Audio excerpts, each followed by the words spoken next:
I have a long-term and a short-term fantasy question about Jeremy Lin, who had surgery to repair a meniscus tear. Not only did he have surgery, Jeff, but Jeremy Lin took to Twitter and tweeted out a picture of him in his hospital bed in Los Angeles and saying, "Praise God for a successful surgery, road to recovery.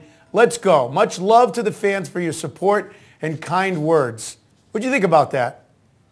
Well, it's good to see. That's the cool thing about Twitter is you see guys post stuff that really, makes them interactive and accessible to the fans. It really is huge for me for an injured guy because, we've seen lots of guys, Logan Morrison, Karan Butler, post pictures from the operating room and give good up-to-date, stats and where they stand on how their recovery is going and what they're doing. So with Lin, it's positive to see that the surgery went successfully. But again, this is a big blow for the Knicks. It's a big blow for fantasy owners who had really enjoyed the production from him.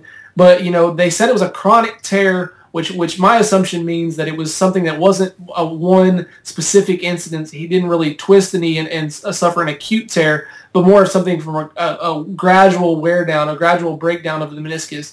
And if you look at his minutes played, it's pretty obvious to see that he was shouldering a huge load. Since Linsanity began, he was averaging about 36 minutes in 26 games.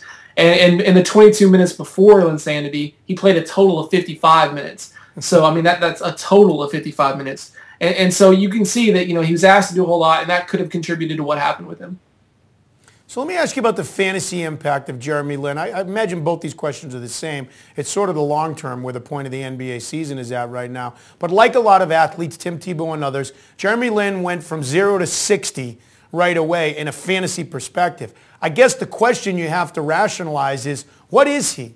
Does he end up on the Knicks? Does he end up with another team? There's all those questions. D'Antoni's gone now. And what does he become as a fantasy player? To me, he proved that he can play and play at a high level in the NBA. I don't know if he can do that every night. I don't know if he is a top point guard. But from a fantasy perspective, what is Jeremy Lin in your opinion? What will he be?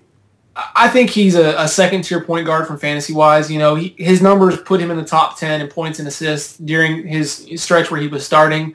I think they obviously take a hit with D'Antoni gone and that run-and-gun style offense.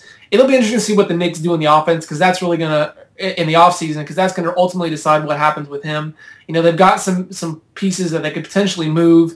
It's obviously not quite working like they had hoped with Amari and Carmelo. So if he can get some different pieces in there, maybe a different system that he's used to, I think he's in that second tier of point guards. I'm not going to put him up there with the Steve Nashes of the world, but I'm going to put him in that second tier because he can be extremely productive. He has to cut down the turnovers, though, for me to really have a lot of confidence moving forward with him.